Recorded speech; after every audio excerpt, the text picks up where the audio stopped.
अस्सलामुअलैकुम वरहमतुल्लाहि वबरकातुहू। Welcome back to code with Nazneen. तो हमारे पाइथन के प्रैक्टिस सीरीज़ यहाँ पर चल रहे हैं, जिस पे हम हैकर रैंक में प्रैक्टिस कर रहे हैं।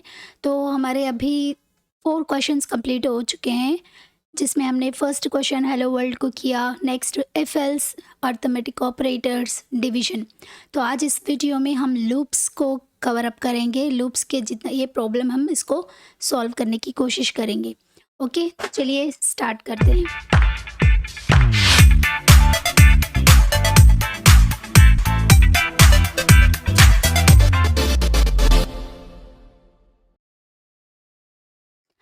देखिए, जब भी आप क्वेश्चंस में आते हैं, जैसे मैंने आपको पहले ही बता चुकी हूँ, आप जो हमारे लेफ़्ट हैंड साइड है जहाँ पर हमें प्रॉब्लम स्टेटमेंट दिया जाता है, आप उसको ध्यान से पढ़ें।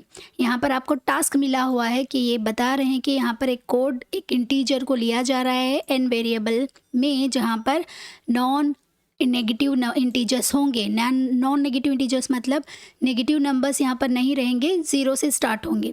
और यहाँ पर एक कंडीशन दी गई है, जब भी आप लूप यूज़ करेंगे वो जो है n से छोटा होना चाहिए। मतलब अगर आप सपोज़ यहाँ पर एक एग्जांपल दिया गया है, देखिए अगर इन्होंने 3 दिया है इंटीजर, तो हमारा सिर्फ n से कम चलेगा, n-1 तक चलेगा, यानी 0 1 2। देखिए यहाँ पर दिया गया है, अगर n इज़ इक्वल्स टू 3 है तो ये सिर्फ 0 1 2 तक ही चलेगा। और जो आएंगे नंबर्स उसको हम क्या कर देंगे, आई स्क्वायर कर देंगे, यानी उसका स्क्वायर कर देंगे। अगर हम 0 को स्क्वायर किए, 0 इंटू 0 क्या हो जाएगा, अब 0, 1 इंटू 1 1, उसी तरीके से 2 इंटू 2 हमारा आउटपुट यहाँ पर 4 आ जाएगा। तो इस तरीके से इन्होंने एग्जाम्पल दिया है। तो इनपुट फॉर्मेट में इस तरीके से रहेंगे, इंटीजर को एक्सेप्ट करेगा। और यहाँ पर कंस्ट्रेंट्स दिए गए हैं, मतलब 1 से छोटा नहीं होना चाहिए एन वैल्यू, और 20 से बड़ा नहीं होना चाहिए। तो यहाँ पर कुछ कंस्ट्रेंट्स, कुछ रेंज इन्होंने दी है, तो इसके हिसाब से यहाँ पर हम आउटपुट को रन करेंगे। तो देखिए इसी तरीके से, जैसे अगर हमने 5 लिखा है, अगर सपोज़ n में 5 आया, तो आपको यहाँ पर 0 से लेकर 4 तक चलेंगे। अगर 0 को हम स्क्वायर करते हैं तो 0 इंटू 0 0 आएगा, 1 इंटू 1 1 आएगा, 2 इंटू 2 4 आएगा, 4 इंटू 4 सॉरी 3 इंटू 3 9 आएगा, 4 इंटू 4 16 आएगा। यानी अगर 5 आया तो 5-1 यानी n-1 तक वो चलेगा। तो ये था हमारा पूरा स्टेटमेंट, जिसमें हमने एग्जाम्पल के थ्रू बहुत अच्छे से देख लिया। अब राइट हैंड साइड आइए, जहाँ पर हम कोड करते हैं। यहाँ पर इनपुट इन्हें ऑलरेडी दे चुके हैं, तो हम सिंपली यहाँ पर लूप चलाएंगे, for I in range of n।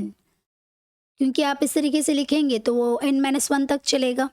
अब सिंपली हम इसको क्या कर देंगे, जो भी i में आते हैं नंबर्स, उस नंबर्स को हम मल्टीप्लाई कर देंगे, print i into I. That's it, बस इतना ही है। अब हम इसको करेंगे रन। जैसे ही मैंने रन किया, ये यहाँ पर प्रोसेस हो रहा है, और हमारे जितने भी सैम्पल टेस्ट केस थे वो पूरे पास हो चुके हैं। जैसे इन्होंने यहाँ पर आउटपुट दिया था, एक्सपेक्टेड आउटपुट, वैसे ही आउटपुट हमें यहाँ पर मिला है। ओके, आई होप आपको ये क्लासेस अच्छे से समझ में आ रहे होंगे। सभी स्टूडेंट्स इसके अच्छे से प्रैक्टिस करें, और डेली एक क्वेश्चन बोल के आप पूरे पाइथन की प्रैक्टिस कर सकते हैं। फाइनली आप सबमिट कोड पे क्लिक कर दें, दैट्स इट। तो नेक्स्ट क्वेश्चन हम नेक्स्ट वीडियो में देखेंगे। आप सब पाइथन कोडिंग को सीखते रहिए और दुआ में याद रखिए। अल्लाह हाफिज़।